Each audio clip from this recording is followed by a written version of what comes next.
कि आज जब आप यहाँ पे हैं ही, तो एक पत्रकार के साथ साथ आप एक स्टूडेंट की तरह ट्रेनिंग का हिस्सा बनिए और कहीं कहीं आपको लगता है कि कुछ समझ नहीं आया या आपको असहमत नहीं है, तो इस ट्रेनिंग के बाद फिर सवाल जवाब हम ले लेंगे।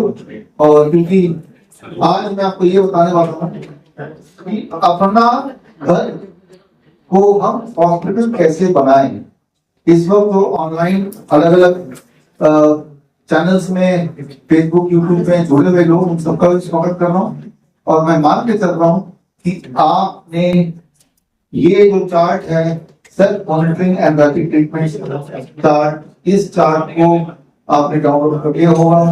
खास तौर पे वो लोग इनकी शिकायत रहती है कि आपसे हम डायरेक्टली इलाज कराना चाहते हैं, आपकी सुपरविजन कराना चाहते हैं। तो मैंने आपको बताया था कि पहला स्टेप तो ये चार्ट को डाउनलोड कीजिए, अपना नाम लिख दीजिए, अपना डेट लिख दीजिए, आपका एज लिख दीजिए और आपके शरीर में क्या दिक्कतें हैं उसको ठीक करना है। जब मैं बोल रहा हूँ दिक्कतें क्या है, किसी पेशेंट से पूछेंगे तो क्या बोलेगा, मुझे कैंसर है।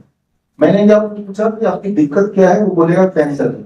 क्या बॉडी के अंदर से आवाज आ रही है कैंसर, आपको कैंसर नहीं है। बॉडी के अंदर से दर्द का एहसास हो रहा होगा, कमजोरी का एहसास हो रहा होगा, सांस फूल रहा है एहसास हो रहा होगा, दिख रहा होगा कि खून बंद नहीं हो रहा, बस आ रहा है, दिख रहा होगा, उठा नहीं जा रहा है, बैठा नहीं जा रहा है, ये बॉडी बता रही है। बॉडी कभी नहीं बोलती कि आपको तो क्रॉनिक किडनी डिजीज है, ऐसा बॉडी कब बताती है। वो तो एक डॉक्टर ने आपके दिमाग में घुसा दिया है और तब से आप अपने आप को आइडेंटिफाई करते हो कि मुझे तो क्रॉनिक किडनी डिजीज है। वो आपके शब्द नहीं है, वो आपकी बॉडी के भी शब्द नहीं है, वो डॉक्टर ने आपके दिमाग में भेजे में घुसा दिया है। और साथ में कहीं भूल ना जाए, आपको बहुत रिपोर्ट के पोथा पकड़ा दिया है और जिसको आप रोज रोज देखते हैं और रट्टा मारते हैं कि मुझे तो क्रॉनिक किडनी डिजीज है। जबकि एक्चुअली आपकी जो प्रॉब्लम हो सकती है, आपके पैरों में सूजन है, आपके पेशाब कम निकलता हो, आपको कमजोरी हो, आपका सांसें ज्यादा फूल जाती हो, तो जब आप डॉक्टरी भाषा में उनके बताए हुए टर्म्स यूज करेंगे तो जीवन में कभी ठीक नहीं होगी। अगर आप बोलते हैं मुझे क्रॉनिक किडनी डिजीज ठीक करना है तो इसका मेरे पास उदाहरण है। लेकिन अगर आप बोलते हैं कि मुझे मेरे सिम्टम्स आए, मेरा पेशाब बहुत कम आता है या बार बार जाना पड़ता है या मेरे पैर सूख जाते हैं खड़े होते ही या खुली है बॉडी में, तो ये सारी चीजें ठीक हो सकती हैं। तो आप जब डॉक्टर के पास पहली बार जाते हैं, उससे पहले आप बीमारी का नाम नहीं बोलते हैं, आप सिर्फ ये बोलते हैं कि आपको क्या तकलीफ है। वही मेन है जो आप फील कर रहे हैं, जिसकी वजह से आपकी दिनचर्या ठीक से नहीं हो पा रही, वही that is the real disease. तो मैंने आपको बताया था, जो लोग ऑनलाइन मुझे सुन रहे हैं, जो कि सबसे पहले ये जो चार्ट है, इस चार्ट को विश्वरूप.com/स्मार्ट में जाके आपने या तो डाउनलोड कर लिया होगा या डाउनलोड कर लीजिए और इस चार्ट के अकॉर्डिंग आप अपनी बॉडी से पूछिए कि भाई मुझे दिक्कत क्या है, क्या मुझे दर्द है, क्या मुझे बुखार है, क्या मुझे कमजोरी है, क्या मैं बहुत मोटा या पतला हूँ, क्या मेरी आंखों से ठीक से दिखाई नहीं देती, जैसा आप पूछ रहे हैं, राइट, क्या मेरे पेट के पाचन शक्ति ठीक नहीं है, डाइजेशन है, इंडाइजेशन है या कॉन्स्टिपेशन है, क्या मुझे मसल स्पैज़म होता है, मतलब नस चढ़ गया, ऐसा अक्सर होता है, क्या मेरी सांस फूल जाती है, क्या ट्रेमर होते हैं, कभी होती है क्या, या जो पार्किंसन बोलते हैं, तो पार्किंसन मत बोलिए, आप ये बोलिए कि मेरे हाथ काम पे करते हैं, क्लास काम ऐसे करते हैं, उसे बोलिए। क्या लकवा मार है पैरालिसिस कि मेरे हाथ पैर काम नहीं करते, मैं चाहता हूँ मेरा हाथ काम है लेकिन ये डायरेक्शन फॉलो नहीं कर रहा है, तो उसे पैरालिसिस बोलते हैं। या नमनेस होती है, सुन्न हो जाते हैं पैर, या कोई ट्यूमर है जो दिखाई नहीं दे रहा है, उससे पस निकल रहा है। तो मैं सबसे पहली बात कि आज का जो हमारा ट्रेनिंग है वो ये है कि अपने घर में कैसे हॉस्पिटल सेटअप कर दें ताकि हमारी जो बीमारी है बड़ी तेजी से ठीक हो जाए। एक अगर बोलूं कि दुनिया की सबसे अच्छी दवा का क्या डेफिनेशन, दवाई वही अच्छी जो फास्टेस्ट काम करे, तेजी से सेफेस्ट तरीके से काम करे, यानी बिना किसी साइड इफेक्ट के, और एक दिन से कई निशानी, एक दवाई से कई सारी बीमारी एक साथ ठीक हो जाए, इकोनॉमिकल भी हो, और आखिरी चीज हम खुद कर पाए, किसी पे निर्भर ना हो। अगर ये पांचों पैरामीटर कोई दवाई फुलफिल करती है तो उसे हम बोलते हैं the best medicine the world. तो वही मैं आपको बताने जा रहा हूँ सबूतों के साथ। सबूत जो है वो मेरी कुछ किताबों में ऑलरेडी है, और ये world's best DNP medicine, natural DNP for boss, green gold, the neem pharmacy, circadian doctor, cure at zero gold. इन 6 किताबों में सारे सबूत दिए हुए हैं। इनको सबूत देखना है वो तो पढ़ सकते हैं मेरे वेबसाइट से खरीद के या फ्री डाउनलोड करके, लेकिन उनको सिर्फ सीखना है कि क्या मैं करूं और किन चीजों का उपयोग मैं करूं कि मैं ठीक हो जाऊं। तो सिर्फ घर में जो सामान चाहिए आपको वो आप देखिए यहाँ पे, एक हॉट वाटर इमर्शन तक कैसे उपयोग करना है बताऊंगा। बहुत सिंपल काम है, घर पे ही बन सकता है, कैसे बनाना है बताएंगे। एक ये प्लास्टिक का स्टील है वो चाहिए, गर्म पानी चाहिए, और फिर ये कुछ तेल है जो आपको कहीं से भी ले सकते हैं, लेकिन ये जब आप कमर्शियल लेते हैं जब ये महानारायण तेल, राइट, तो ये किसी भी बड़े बड़ी कंपनी बनाती है, लेकिन प्रॉब्लम ये है कि वो कंपनी बनाती है तो एडल्ट्रेटेड होती है या वो भरपूर वैसे नहीं होती जैसे आयुर्वेद में बताया गया है, फिर वो ठीक से काम नहीं करता। जब ठीक से काम नहीं करता तो फिर हमें लगता है कि भाई हम तो ठीक नहीं हो रहे, और वो सारा आयुर्वेद का हो जाता है। और इसके अलावा ये नीम के पत्ते, नीम के छाल, नीम का तेल, ये भी आप अगर रख लेते हैं अपने पास, और आपके पास अगर प्याज और आपके पास अगर एक वाटर थर्मामीटर है, तो बस इतना अगर है तो लगभग जितनी सारी बीमारियों के नाम आपने सुने लाइफस्टाइल डिजीजेस, वो सारे बड़ी तेजी से इकोनॉमिकली एक दिन से कई निशान है, अगर कई सारी बीमारी एक साथ भी हो सकती है और घर बैठी हो सकती है, फ्री में हो सकती है। तो उसी दिशा में आगे बढ़ रहे हैं। और कई बार लोग बोलते हैं कि भाई एलिगेशंस होते हैं लोग, ये जो बोल रहे हैं उसमें कोई भी सच्चाई नहीं है, ऐसा बोलते हैं। तो मैं सबूतों के साथ बात कर रहा हूँ, बल्कि जो ट्रेनिंग मैं आपको आज देने जा रहा हूँ वर्ल्ड हेल्थ डे के दिन, वो ट्रेनिंग अगर मैं मलेशिया में जाके दूं, तो मलेशिया में ये देखिए, ये गवर्नमेंट ऑफ मलेशिया का सर्टिफिकेट है, उन्होंने मुझे पिछले साल प्रदान किया था कि वहां पे सिटीजन्स को जब मैं ये वाली ट्रेनिंग दूंगा तो वो वहां के जो निवासी है वो मुझे पैसा नहीं देंगे, उनके बिहार पे गवर्नमेंट मुझे पैसा देगी। तो वहां पे जो चीजें मैंने अप्रूव है करी वो मैं यहाँ पे आपको बता रहा हूँ। ये मैं क्यों बता रहा हूँ, ताकि आपको भरोसा हो जाए कि जो मैं बता रहा हूँ साइंटिफिक है, सबूत तो ये सारे पर साइंटिफिक भी है।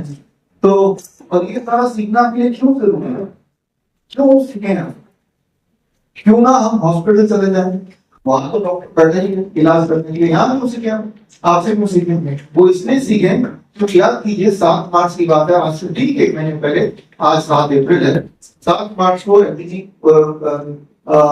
ऑडिटोरियम में मैंने कॉन्फ्रेंस किया था, वहां पे मैंने 7 चैलेंज दिए थे, 7 एलोपैथिक चैलेंज। तो अभी वो पहला चैलेंज था कि दुनिया में कोई ऐसी एलोपैथी की दवाई नहीं जिससे कोई भी बीमारी 1% भी ठीक हो जाए। कोई भी ऐसी एलोपैथिक दवाई दुनिया में नहीं है जिससे कोई भी एक बीमारी 1% भी ठीक हो जाए, 1% भी।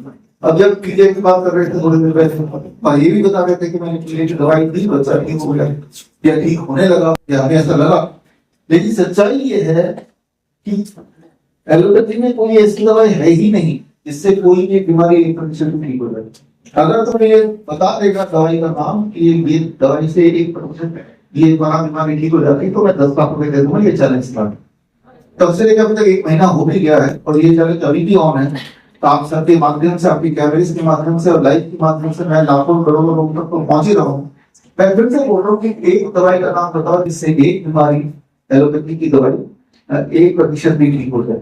तो जब एलोपैथी में कोई ऐसी दवाई नहीं है और आपको ठीक होना है, तब बस चारा क्या है? चारा ये है जो आप मैं बता रहा हूँ इसको सीखिए और घर पे कीजिए। दूसरा चैलेंज मैंने दिया था कि पागल कुत्ता काट ले, उसके बाद अगर रेबीज का वैक्सीन लगाएंगे तो उससे आपके बचने के चांसेस बढ़ेंगे नहीं, उल्टा घट जाएंगे। सुनने में आपको अजीब लग रहा होगा क्योंकि जो आपने अब तक सुन के आए हैं मैं इसका ठीक उल्टा बोल रहा हूँ। जो अभी तक आपने सुना है उसके पीछे कोई सच्चाई है या नहीं है, उसके सबूत मैंने 7 मार्च को दे दिए थे। 7 मार्च का जो जिन्होंने कार्पोरेट में देखा नहीं, वो visurut.com/medical superstition में जाके पूरा 4 घंटे का कार्पोरेट देख सकते हैं। सबूत HIV AIDS is fake. HIV से एड्स हो जाता है ना, ये सब अपने बचपन से सीखा है। 1984 में पहली बार HIV एड्स का प्रोपेगेंडा फैलाया गया। आज से कुछ साल पहले इसी दिन वर्ल्ड हेल्थ डे के दिन गाजियाबाद में इसी दिन मैंने एक सेमिनार किया था 2018 में, और तब मैंने बोला था कि अगर HIV एड्स सच है तो कोई भी एड्स का पेशेंट ले आओ, जिसे आप लोग सोचते हो कि HIV का पेशेंट है, उसका ब्लड सबके सामने मेरे बॉडी में डाल तो मुझे भी HIV हो जाना चाहिए। और तब से लेके 2026 भी आ गया, कितने साल हो गए, 5-6-7 साल तो हो ही गए, अभी तक कोई भी आगे नहीं आया।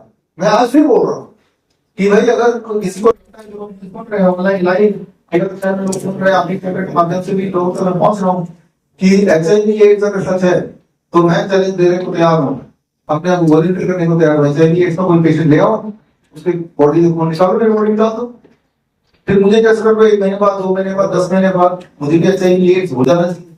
तो ये एक से उसमें फैलता है, जो कहानियां बना रखी हैं वो सिर्फ कहानियां, सच्चाई है नहीं।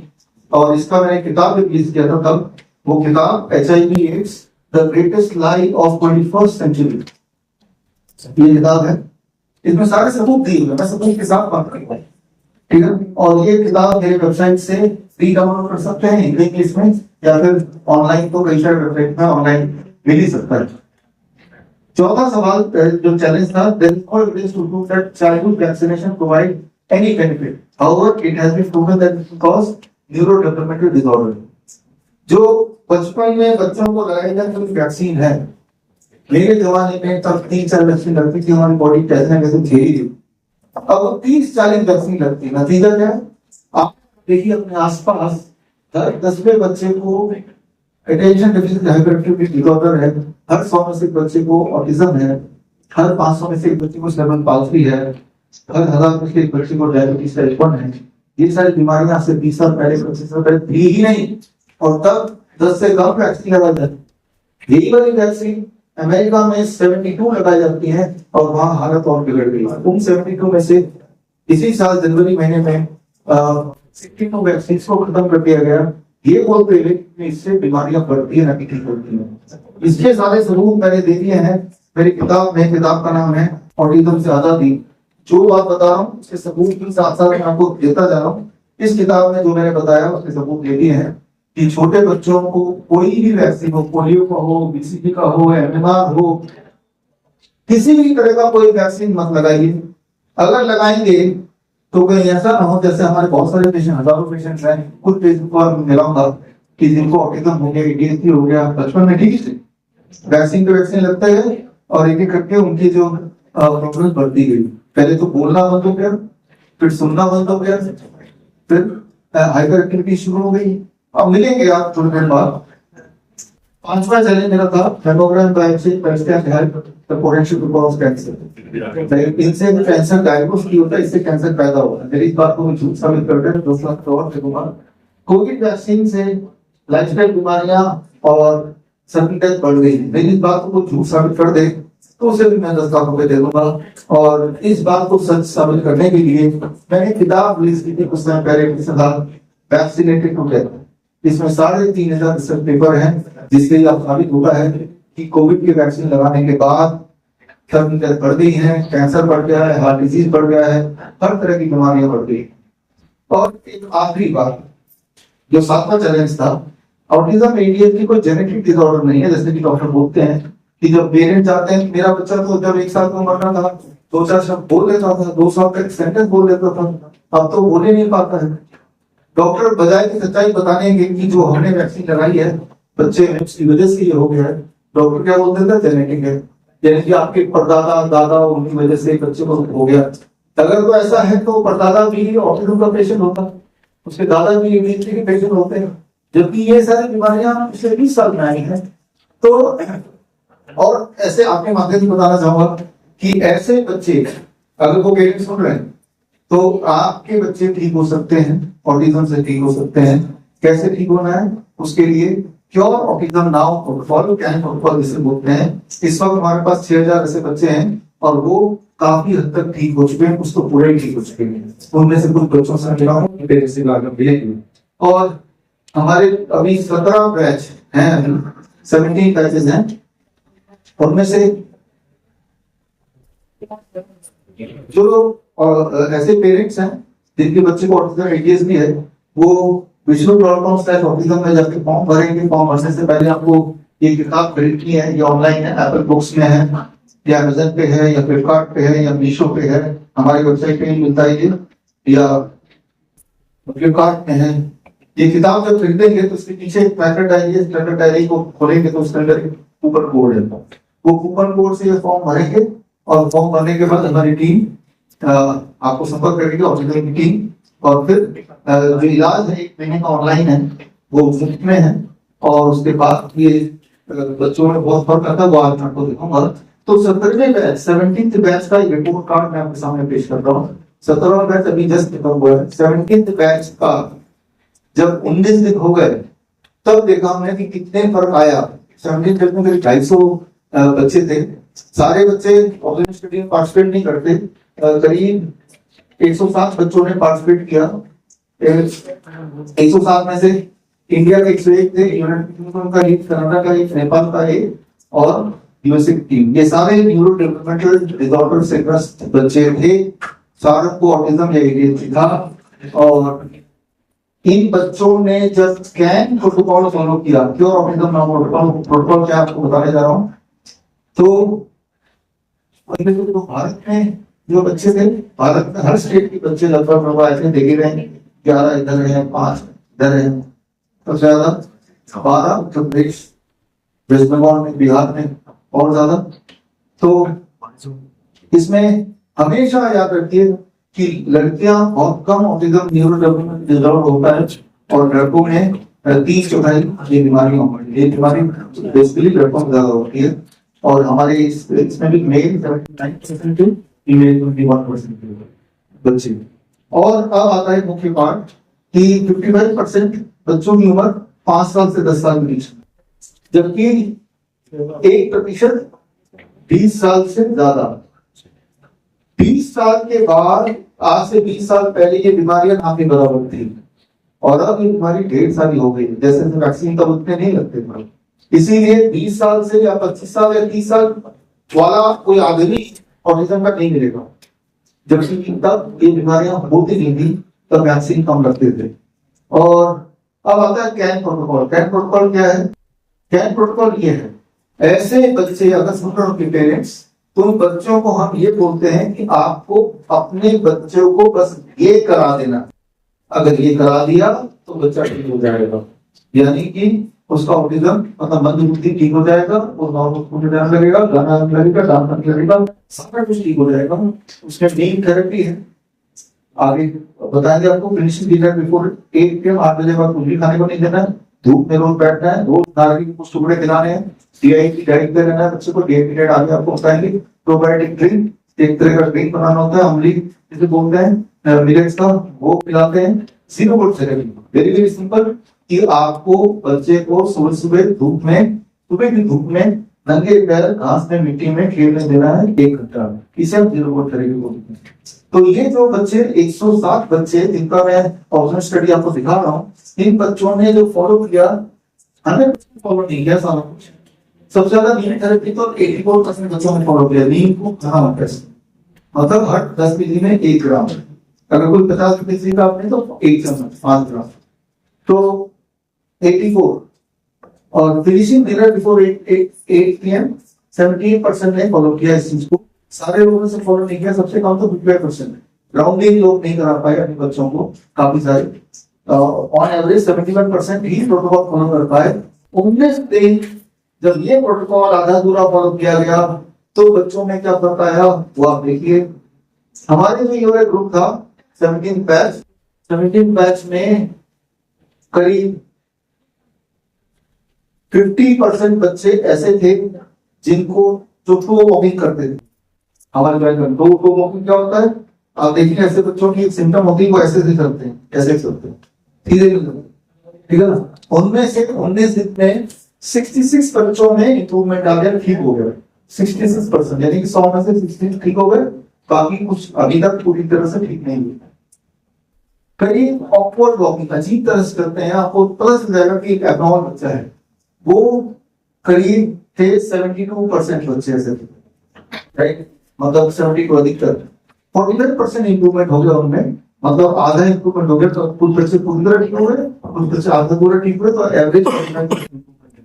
हैंड की एक और प्रॉब्लम बच्चों में, हाथ उनका ऐसे ऐसे गिरते रहते हैं, ऐसे ऐसे रहेंगे, आप गौर करेंगे तो हैंड लर्निंग की दिक्कत 68 अधिकतर बच्चों में थी और उसमें 41% की इंप्रूवमेंट हो गई। सिमिलरली इस सेंसरी सेंसिटिविटीज में 80% बच्चों में दिक्कत थी, 37% इंप्रूवमेंट हुई। लिमिटेड आई कांटेक्ट सबसे ज्यादा दिक्कत होती है, वो बच्चे आंखों में आंखें नहीं डालेंगे। छोटा बच्चा पैदा होते ही आंखों में आंखें डालता है, आपने देखा होगा, लेकिन वो बच्चे आप उनकी तरफ देखेंगे इधर उधर देखेगा, आई कांटेक्ट होता ही नहीं। 89 बड़ा अधिकतर बच्चों में 37% बच्चों का वो ठीक हो गया।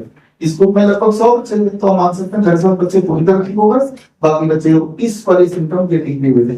तो ये अलग अलग सिम्टम होते हैं। ऑटिज्म का मतलब सिर्फ एक बीमारी नहीं, बहुत सारे प्राइमरी फैक्टर्स, राइट, जिसमें आप देखेंगे इनएप्रोप्रिएट लाफ्टर, जहां हंसना नहीं, गांव के हंसना शुरू कर देते हैं, कहीं भी जाके हंसना शुरू कर देते हैं, और ये 74% तीन चौथे बच्चों में ये दिक्कत होती है। ये इस ग्रुप में था, उनमें एक तिहाई बच्चों का ये वाला बिहेवियर खत्म हो गया।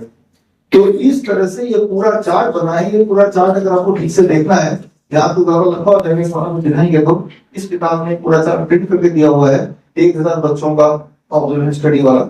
और ठीक इसी तरह से सेकेंडरी सिम्टम भी होते हैं, कि सेकेंडरी सिम्टम मतलब जो प्राइमरी डायग्नोस्टिक सिम्टम तो नहीं है, लेकिन उन बच्चों में ये ज्यादा होता है कि ऐसे बच्चे जो चीज खाने योग्य नहीं है उनको भी खाएंगे, चौक खा लेंगे, मिट्टी खा लेंगे, इंक खा लेंगे, रबर को चबा लेंगे, खा जाएंगे, ठीक है ना। तो वो इस ग्रुप में 17th ग्रुप में शरीर 61% बच्चों में ये दिक्कत है, और उसमें 52% इंप्रूवमेंट हो गया।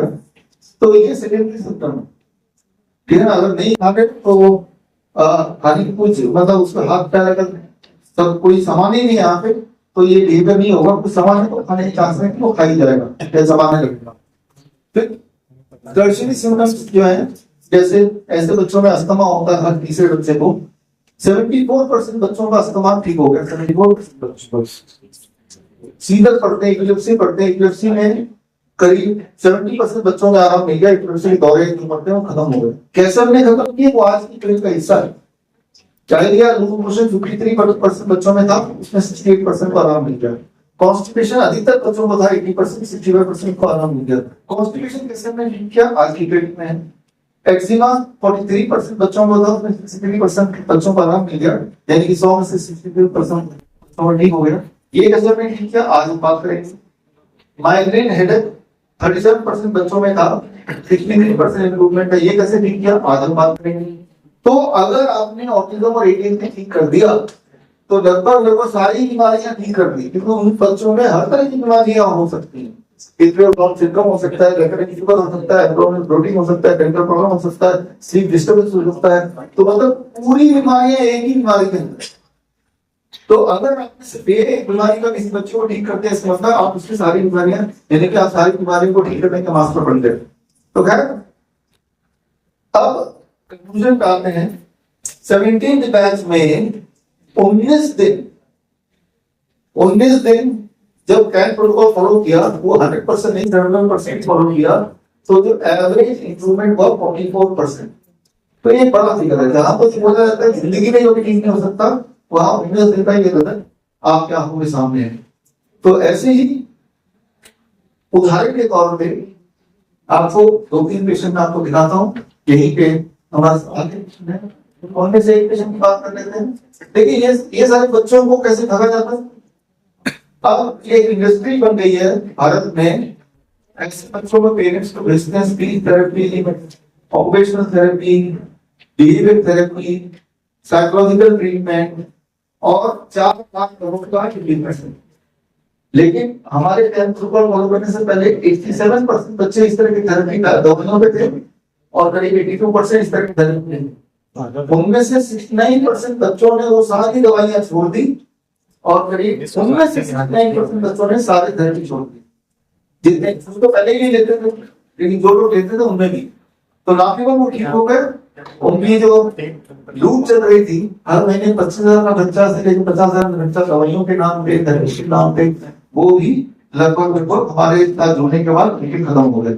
ऐसे ही 2-3 बच्चों से मैं आपको मिलाता हूँ, और फिर आपको आइडिया लगेगा कि क्या भयानक खेल चल रहा है और ये भी आगे लगेगा कि हमें क्या करना है। उनमें से एक बच्चे की बात करता हूँ, इसका नाम है पार्थ। ऐसे बच्चों में दिक्कत क्या होती है, वो कहीं भी चढ़ जाते हैं, ये एक सिंड्रोम है। तो ओपन करते हैं, अब देख रहे हैं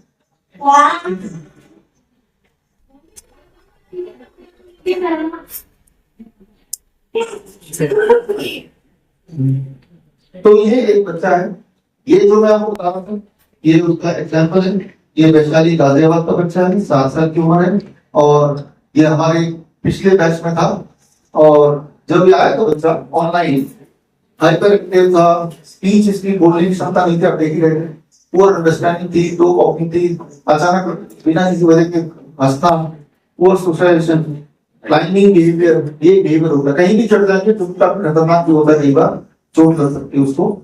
और हमसे जुड़ने के बाद नवंबर तक था और क्लाइंट प्रोटोकॉल अपनाने के बाद बच्चे के वो सारे जो प्रॉब्लम्स थे उनमें काफी हद तक आराम मिल गया।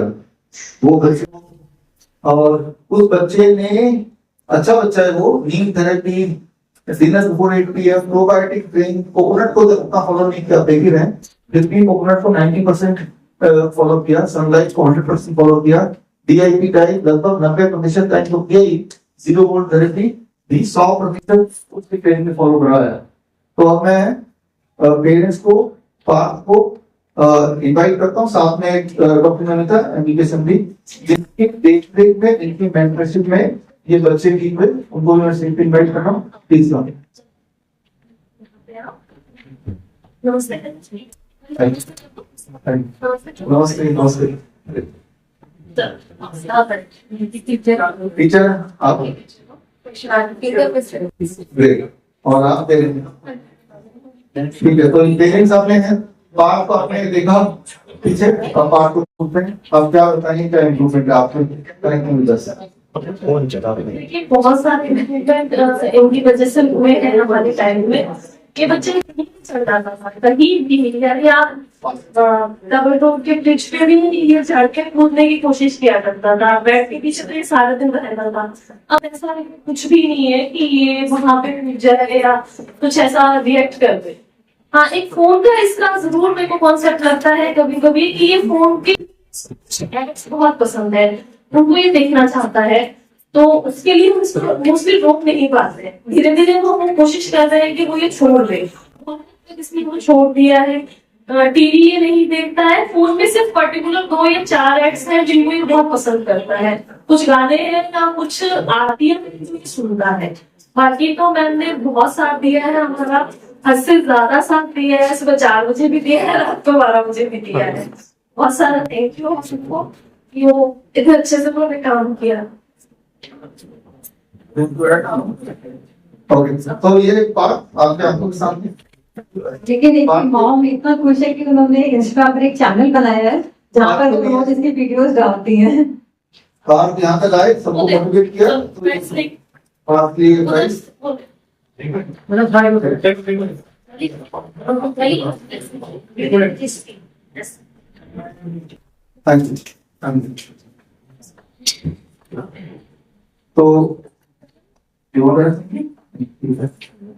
तो अभी हमने पार्थ से थे और पार्थ इससे पहले जो हालत थी मैंने आपको बताया, और अभी इम्प्रूवमेंट के प्रोसेस में मैं ये तो मैं बोलूंगा 100% ठीक, और पार्थ ठीक हो गया। जैसा देख मोबाइल हाथ छोड़ रखा, लेकिन ये लगभग सारे बच्चों में।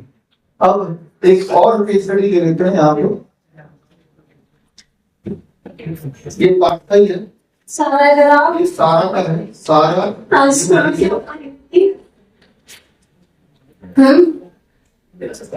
स्कूल में क्या है, और जैसे मैंने क्या पढ़ा था, ये आपने सारा का वीडियो देखा तो आपने ऑब्जर्व किया वीडियो में कि स्पीच में दिक्कत है, बिहेवियर है, और पुअर अंडरस्टैंडिंग है, ये सारे ऑब्जर्व के सिम्टम्स हैं। और हमसे जुड़ने के बाद, कैन प्रोटोकॉल फॉलो करने के बाद इन सब में काफी इंप्रूवमेंट है। कैन प्रोटोकॉल कितना फॉलो किया, वो can protocol focus back back, ये कैन प्रोटोकॉल काफी हद तक फॉलो किया। कम से कम probiotic drink, coconut intake, sunlight, dehydrate 100% follow किया, 0 वोल्ट 80% फॉलो किया, डिनर बिफोर 8 PM ये भी लगभग 80% फॉलो किया, नींद करीब 80% फॉलो किया, काफी हद तक फॉलो किया। तो इतना फॉलो करने के बाद जब कैन प्रोटोकॉल फॉलो कर रहे हैं सारा, तो उस वक्त का ये वीडियो देख रहे हैं, ग्राउंडिंग कर रही है, अर्थिंग जिसे बोलते हैं, और सारा यहाँ पे है। हाँ सारा प्लीज कम।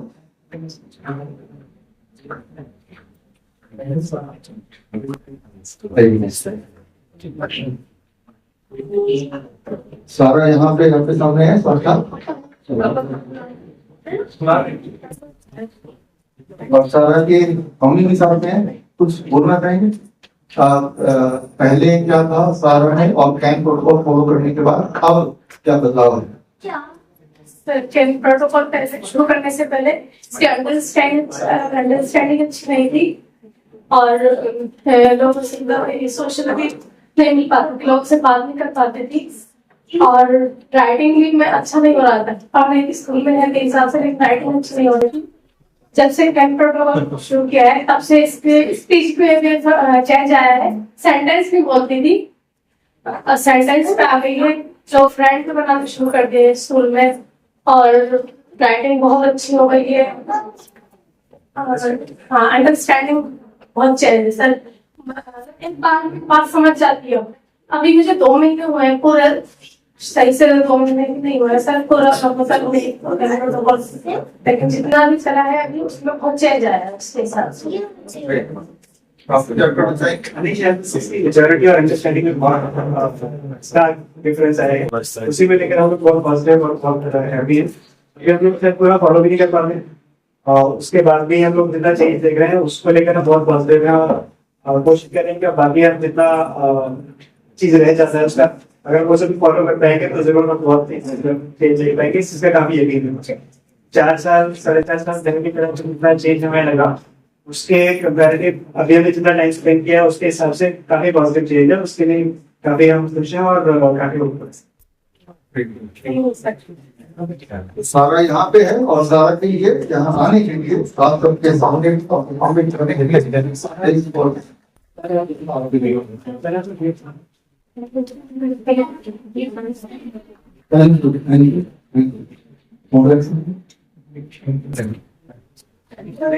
लगा, बहुत अच्छा लगा।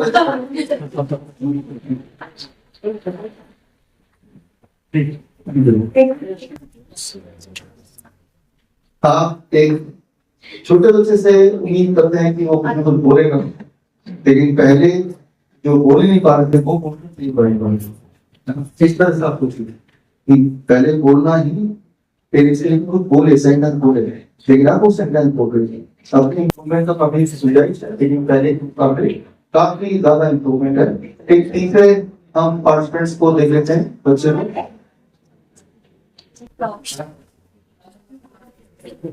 चित्राक्ष, ये बर्दाबाद का ही है, और चित्राक्ष का वीडियो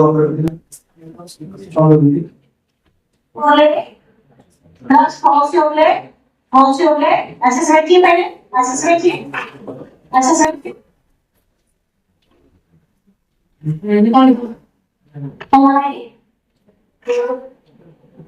ये चित्राक्ष 8 साल का है, प्रजावत में पैदा, लगभग मेरे घर के आसपास ही है, और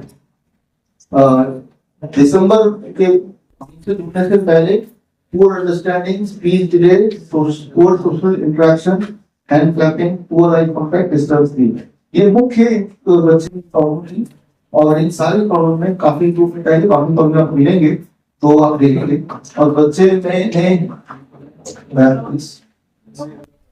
जो कैन प्रोटोकॉल फॉलो किया, आप देख रहे हैं कि काफी तक फॉलो किया, डीआईपी 90%, सनलाइट 90%, बाकी तो लगभग 100% फॉलो किया। तो मिलते हैं हम चित्राक्ष से, पेरेंट्स के साथ आए हैं।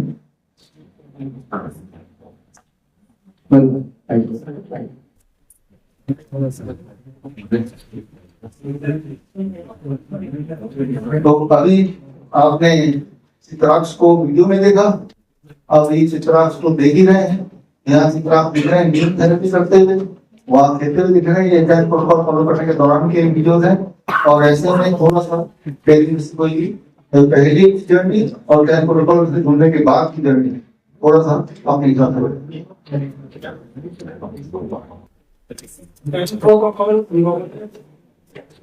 दिसंबर में शुरू किया था, उसके बाद इसके हाइपर एक्टिविटी में काफी सुधार हुआ। पहले दिन में बहुत भागता रहता था, लेकिन उसमें 70 to 80% तक सुधार।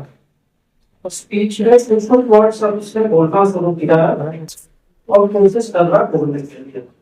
और सोने का इसका कोई रूटीन नहीं था, सोने का भी इसका टाइम बहुत चेंज हुआ।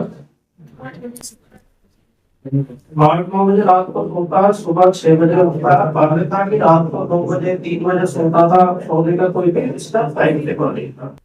इन चीजों में इसका काफी सुधार हुआ। अब ये बैठता भी है, पहले दिन भर दौड़ भाग करता रहता था, इसमें 90% का सुधार हुआ। तो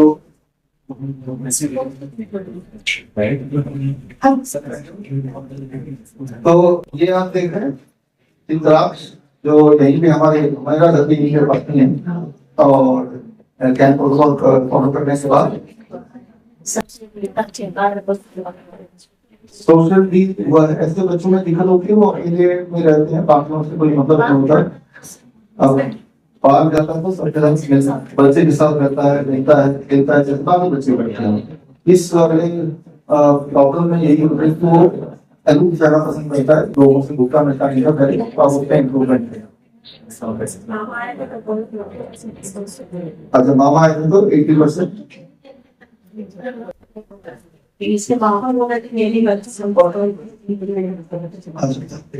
तो जो लोग पहले देखा फिर अचानक देखा तो they can relate movement हुआ। जैसे आप पहली बार देखते तो आपको पता नहीं पड़ सके, तो ये इम्पोर्टेंट बात है। तो रुद्राक्ष के लिए यहाँ आने के लिए, आपको मोटिवेट करने के लिए हमारी तरफ से ऑनर है आपके लिए।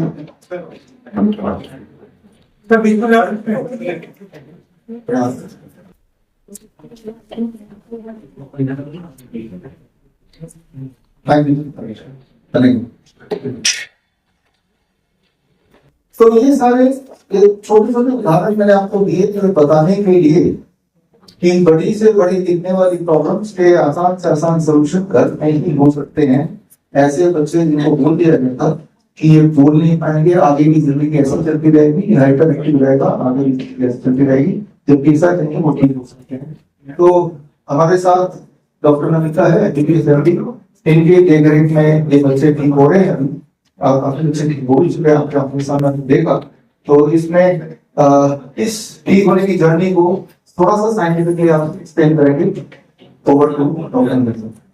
हेलो, पहले तो मैं ये बताऊंगी कि why allopathic medicine is a total failure.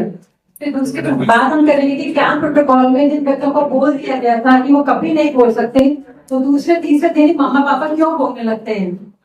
तो जब मैं 19 इयर्स की थी तब मैंने मेडिकल कॉलेज ज्वाइन किया।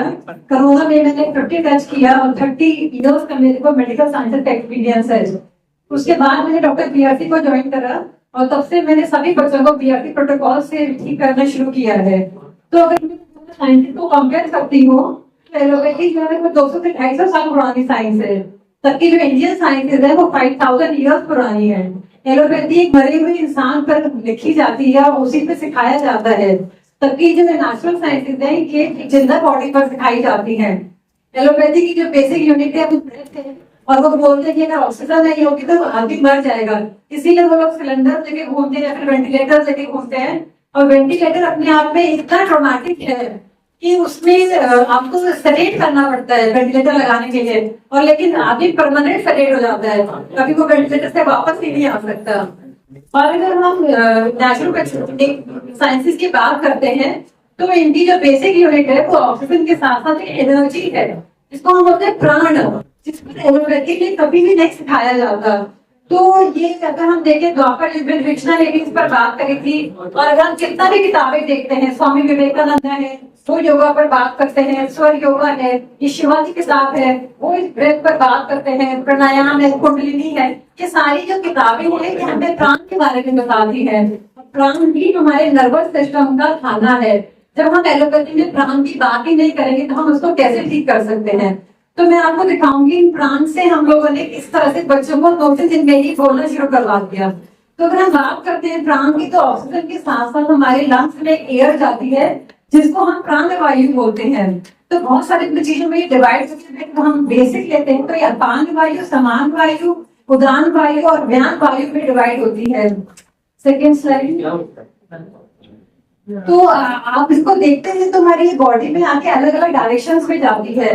व्यान वायु पूरी बॉडी में जाती है, उदान वायु की तरफ जाती है, प्राण वायु लंग्स में जाती है, समान वायु नेवल में जाती है और अपान वायु नीचे की तरफ जाती है। तो ये चीजें हैं जो हमें यूरिन करने में, बच्चे की डिलीवरी नीचे तक होगी, शूशु नीचे तक जाएगा, वॉमिटिंग ऊपर से आएगी, ये सब चीजें डिसाइड करती हैं। नेक्स्ट। तो मैं दिखाऊंगी कि हमारा ज्ञान प्रोटोकॉल में इतना जबरदस्त मैजिक है कि ना हम योगा करते हैं ना मेडिटेशन करते हैं बच्चों के साथ, मगर 24 घंटे के अंदर अंदर हम इनकी वायु ठीक कर देते हैं और सारे सिम्टम्स जो ये ऑटिज्म ब्रॉड स्पेक्ट्रम में सारे सिम्टम्स दिए जाते हैं, 3 दिन के अंदर अंदर हमारे बच्चों को ये सारे सिम्टम्स ठीक हो जाते हैं। तो वॉकिंग, ऑकवर्ड वॉकिंग हमारी वायु जाती है वो ठीक हो जाती है एक्सट्रीमिटीज में।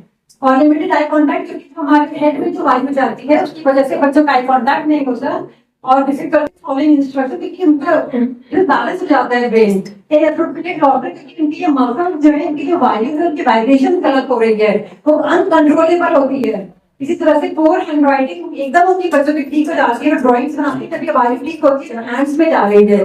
सीजर्स वो पूरी बॉडी में वायु सर्कुलेट करती है, उसको ठीक करते ही बच्चों के सीजर ठीक हो जाते हैं। Peptic abnormalities, constipation, abdominal bloating, irritable bowel syndrome, ये सारे सिम्टम हमारी ये पेट वाली जो हमारी वायु है, लेवल वायु, इसको ठीक करते ही सारे सिम्टम्स ठीक हो जाते हैं। और जब हम बात करते हैं डिलेड स्पीच, ये हमारे बच्चे बोलने क्यों लगते हैं, तो आपको ये समझना पड़ेगा कि जो ये वोकल कॉर्ड तो धागे के माफिक होते हैं और इन धागों में बहुत ज्यादा वाइब्रेशन बहुत फास्ट हो गई। जैसे कोई भी म्यूजिकल इंस्ट्रूमेंट होता है उसमें 2 तार होते हैं, अगर वो आप गलत खींच देते हैं तो उसमें आवाज आ ही नहीं सकती। तो यही इन बच्चों के साथ हो रहा था और हमारे ज्ञान प्रोटोकॉल से इन बच्चों की जो वाइब्रेशन है ये ठीक हो जाती है। कहने का मतलब ये कि आवाज कहीं गई ही नहीं थी, आवाज सिर्फ वही थी, उसका अलाइनमेंट बिगड़ गया था वोकल कॉर्ड का। और ये हमारे ज्ञान प्रोटोकॉल है कि ये मैजिक है कि हम 24 घंटे के अंदर अंदर ये सारे बच्चों के अलाइनमेंट ठीक कर देते हैं और दूसरे तीसरे दिन ही बच्चे हमारे मम्मा पापा बोलने लगते हैं। तो मैं आपको थोड़ा स्पीच के वीडियो दिखाऊंगी, आप देखिए। तो अभी आप देखेंगे जो अभी आपने एक्सप्लेनेशन देखा, इसमें सबसे इम्पोर्टेंट बात, जैसे डॉक्टर ममता ने बताया कि हर पेरेंट ये उम्मीद करता है कब मेरा बच्चा करेगा, पापा बोले करेगा, पापा बोले।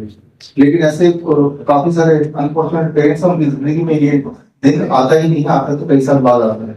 और ऐसे ही कुछ उदाहरण, ऐसे बच्चे जो पहले एक ही शब्द नहीं बोलते थे, 15-20 दिन में एक शब्द कम से कम बोलने लगे, या उससे कम समय में जो एक शब्द बोलते थे सेंटेंस बोलने लगे, और जो सेंटेंस बोलते थे गाना गाने लगे। ऐसे कुछ उदाहरण आप देखिए। और ना बोल पाने से बोल पाना, बोल पाने से गाना गाना, तो ऐसे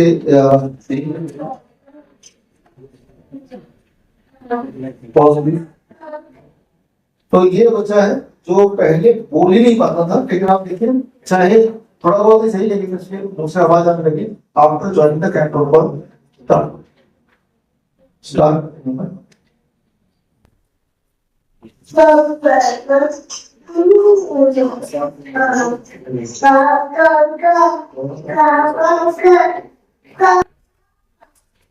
एटलीस्ट वन वर्ड पापा, पहले बोल ही नहीं पाती। मम्मी, हीरो, भाई जी, और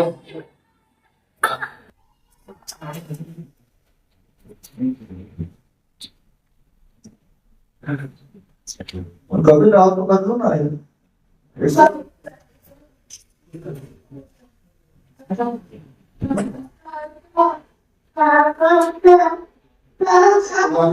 मम्मी, मम्मी, हीरो, भाई जी,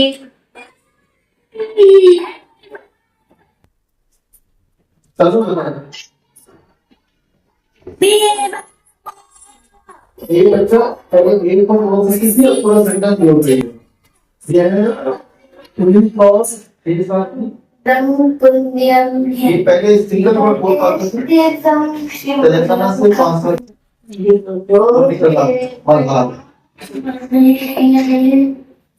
ये सेंटेंस बोलना किस तरह से अफगान व्यापारी है, संस्कृति 11 साल की होने से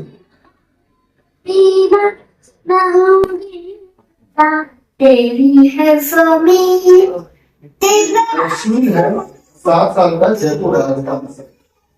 पहले सेंटेंस किसी तरह बोल पाते हैं अफगान व्यापारी। तो ये दिखने में बड़ा सामान्य लग रहा होगा किसने अचीवमेंट है, लेकिन जब आप ये जानेंगे, जैसा आपने देखा कि जो बच्चा को बोल नहीं पा रहा था वो कुछ दिनों के अंदर वो बोलना शुरू कर देता है, थोड़ा बहुत बोल पा रहा था वो सेंटेंस बोलना शुरू कर देता है, जो सेंटेंस इसी तरह से बोल पा रहा था वो गाना शुरू कर देता है। इस तरह से हम देखते हैं अपने बच्चों में थोड़ा इंप्रूवमेंट आते जाते हैं। तो है अभी हम अब तक तो बात कर रहे थे न्यूरो डेवलपमेंटल डिसऑर्डर्स की रेंज से रिलेटेड, हम बात कर लेते हैं थोड़ा व्हाट इज इट। तो सबसे बड़ी जो बीमारी है